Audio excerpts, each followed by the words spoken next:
Good evening, everybody. First of all, I sincerely thank Amity Business School, Dr. Ashok Chauhan, Founder President, Amity School, Pro Vice Chancellor, Dr. Gurinder Singh, Dr. Saini for inviting me to share my thoughts and receive the prestigious award given by Amity Business School. I hope you continue to include women educationists in future too. As much has been said by my colleagues, I shall try to be very brief because I'm the last speaker here. Role of women educationists in inspiring, involving and integrating individuals for building a prosperous nation is a very, very thought-provoking topic, and women educationists do play an important role in this. Dr. Sarvapalli Radhakrishnan, philosopher, academic par excellence, believed that it was important to keep in touch with the past while stretching out to the future. Deriving my inspiration from him, I too believe that innovations when dealing with society and education should both look back as well as forward. Innovative ideas are those that speak to the cultural ethos of a people while molding that ethos to contemporary needs. In Janki Devi Memorial College, we have always followed this particular inspiration. Our founder was a noted Gandhian, Mr. Brij Krishan Chandiwala, who was also incidentally an early historian of this city, Delhi.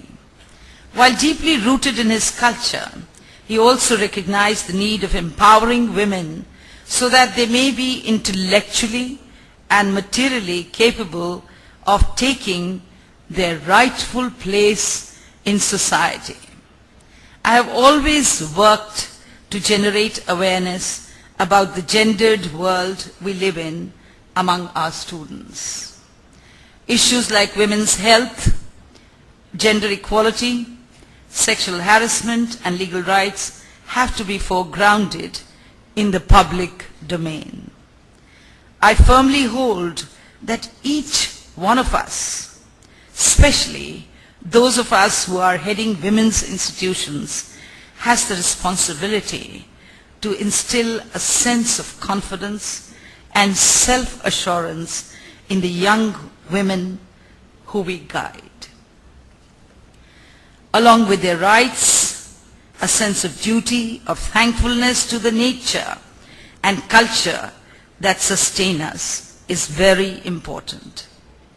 And at JDMC, being environment conscious has been a way of life before the environment situation became critical and the issue fashionable. I, as the head of this prestigious institution, have been contributing a great deal to develop rainwater harvesting system. Our efforts were recognized by the government in 2007 when we got the Chief Minister's Best Rainwater Harvesters Award.